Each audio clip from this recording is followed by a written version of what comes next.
Alright, mga kababayan, mga kaibigan, mga katokis, mga kapots. Kamusta po kayong lahat? And once again, welcome po muli dito sa ating mumunting channel, Simply Tokis Vlog.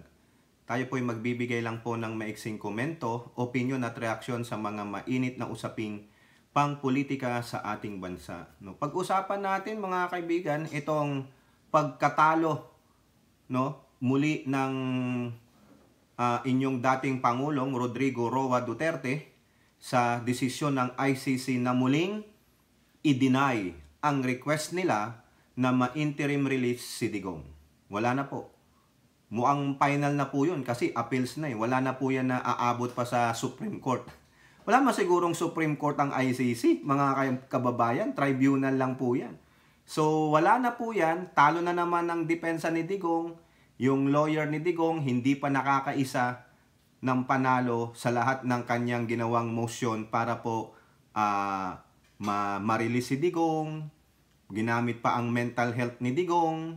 No, wala talaga. Ngayon, nag-i-insist pa rin ang abogado ni Digong na si Kopman na another round of appeal na naman daw. Magre-request na naman sila. Sige, request lang ng request. Ngayon, mga kababayan, nag-iiyakan dyan, no? Nag-iiyakan yung mga fans, yung mga DD shit na baliw, no? At ganun din po, ang ating Pangulong Bongbong Marcos, sumobra na ang yabang. Pero hindi naman po yung mayabang na nagyayabang. Mukhang maipagyayabang naman kasi meron po siyang sinasabi sa mga taong wala naman sa bansa, mga takas. Opo. Okay? So, shout out po lahat sa inyo. And may God bless you all. So, mga kababayan, tulad nga na sinasabi natin kanina, na nag-iiyakan na po ang mga followers, mga minions ng Duterte. May napanood nga akong video dyan na yung mga nandun sa ICC, no? Doon po sa Crimes Against Humanities nila na ICC, iniiyakan nila yung karton. Yung tatay nilang karton. Iniiyakan nila yung karton. Yung mga anak ni Duterte, wala lang. No, sa totoo lang mga kababayan, ang may pinakakasalanan dyan, bakit hindi mag-grant ang interim release ng tatay nilang karton? Yung mga anak, lalo na yung tokmol ninyong vice presidente, yung may PTSD.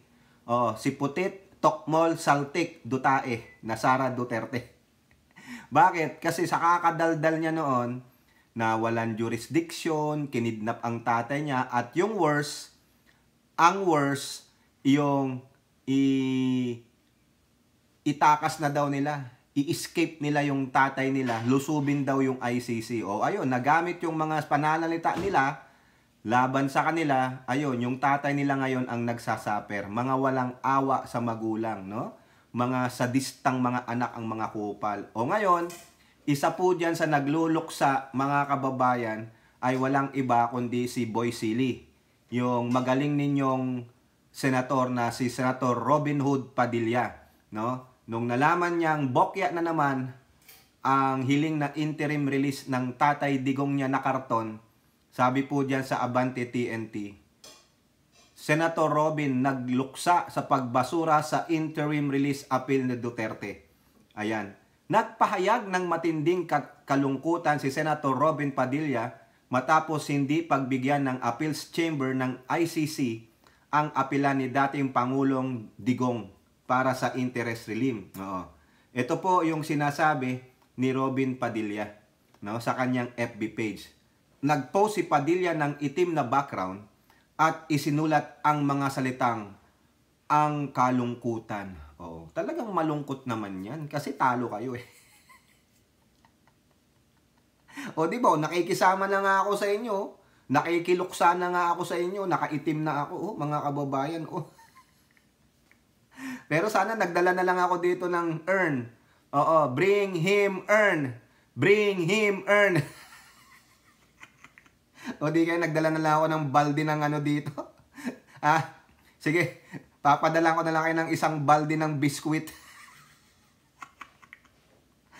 Ramdam sa kanyang post ang pagdadalamhati sa pananatili pa rin ng dating Pangulo sa detention center ng ICC sa The Hague. Nakarelate naman siya sa kanyang mga nakarelate naman sa kanya ang mga supporter ni Duterte. Nakikirelate. Oo. Sabi nila, "Oy, Senator, we feel you, we feel you." Tanga kayo, sama-sama naman kayo dyan. Magbago na kayo, tanggapin nyo ng katotohanan. Ha? Even though masakit tanggapin ng katotohanan, si Digong hindi na po makakalabas ng buhay yan sa ICC. Unless, maawa sa kanya. Siguro mga 86 years old, pwede na lumabas si Digong. Yung, "Sino kayo?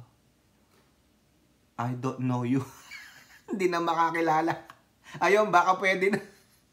86 o 90? Oh, maganda, 90 years old. Ha? Oh, ito po yung sabi ng mga supporters ni Digong na nakaka-relate daw sa dadalamhapi ni Senator Robin Padilla. "The ball is round. Wait for our turn." Oh yeah. Oo, ang tanong when. 'Di ba? Oo. Bilog naman talaga ang bola eh. Unless mabingkong 'yan o di kaya flat.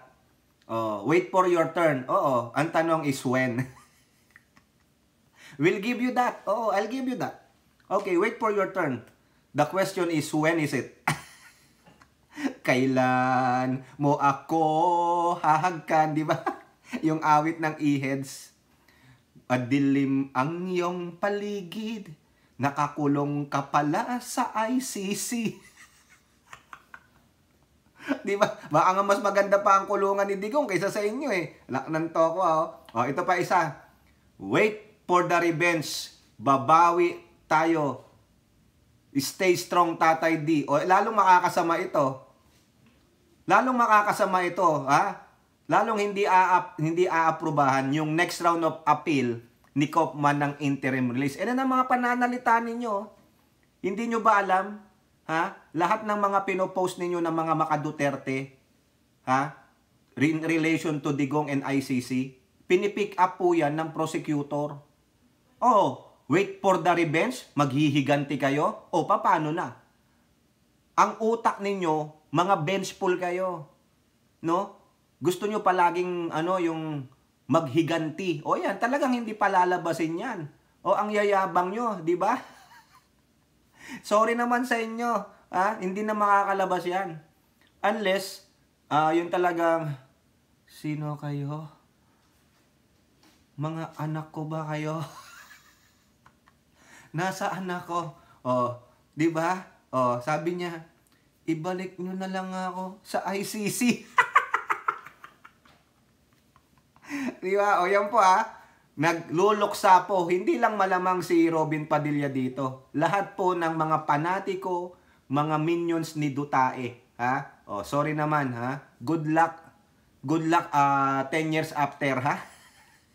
Okay, mga kababayan, punta naman tayo kay Pangulong Bongbong Marcos. Si Pangulong Bongbong Marcos, abay.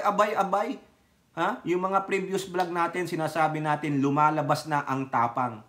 Nagpapakita na ng pangil ng tigre. O ngayon, meron pong video dyan, panonoorin natin ha. Salamat po dito ha. I think sa Pangulo naman to, hindi tayo makaka-copyright. No? Nagyayabang na ang Pangulo. Meron na po siyang mga pahiwatig sa mga pugante. Sino bang mga pugante dyan?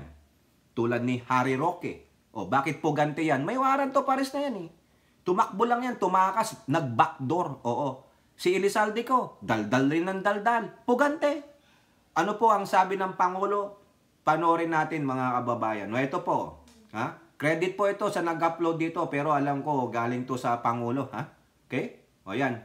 Sa lahat ng mga pugante, hindi pwedeng gamitin ang mga ari-arian na galing sa kaban ng bayan na tinakaw ninyo para tumakas o umiwas sa batas. You cannot steal from Filipino people and expect to hide or fly away on your private jets. You have the money to run, but you cannot outrun the Republic of the Philippines. Kaya kayo mga pugante, umuwi na kayo. Ang payo ko sa inyo, hindi na kayo turista. Hinahabol na kayo ng batas. Ayan. Diba? Ayaba na Pangulo. You have the money to run, but you cannot outrun the Republic of the Philippines. Ibig sabihin, kahit saan kayo magtago, kahit saan kayo pumunta, sa dami ng pera nyo, mauubos din yan. And you cannot outrun. Ibig sabihin, hahanapin at hahanapin kayo ng batas. Gagamitin ng bansang Pilipinas ang lahat ng pamamaraan, legal na pamamaraan, para kayo ay masakote at maibalik sa Pilipinas at panagutan ninyo ang mga kawalang-hiyaan ninyo. Lalong-lalo ka na, Saldico, Roque. Si Roque, malapit-lapit na yan, mga kababayan. At ang sabi niya, hindi na po kayo mga turista. Kayo po ay mga pugante. Kaboom!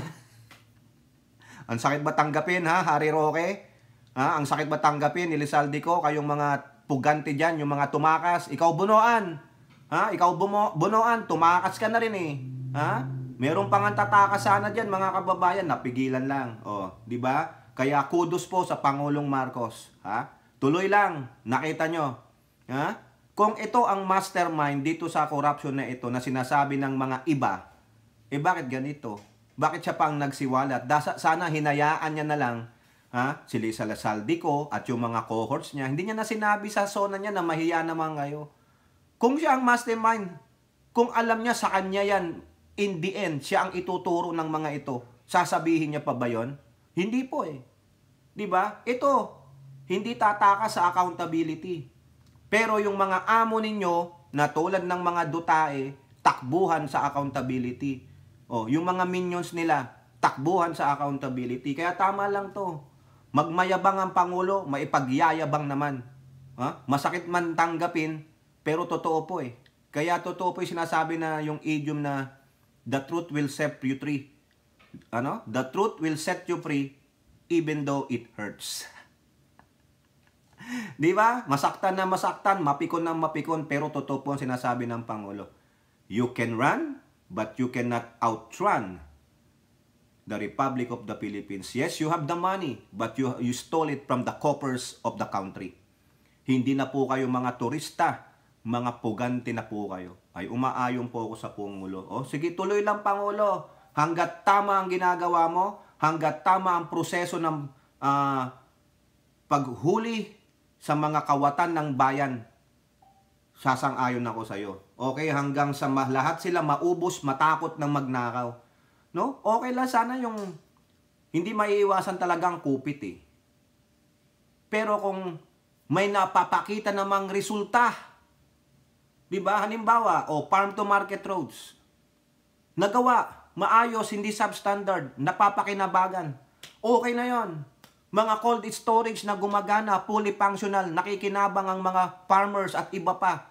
Okay na, maski na meron kang kupit na 0.001%, kumita ka lang ng mga 100,000, okay na yon. Mapagbibigyan na natin. Pero sobrang ganid kayo eh. Di po ba? Wala po. Walang bansa na ang mga pinuno ay hindi nangungupit. Ha? Kasi sabi ko sa inyo yan, wala pong malinis na bansa. Meron sila lahat, may mga kupit yan. Pero yung ibang bansa, natutugunan nila yung pangangailangan ng mamamayan nila. Hindi tulad sa Pilipinas.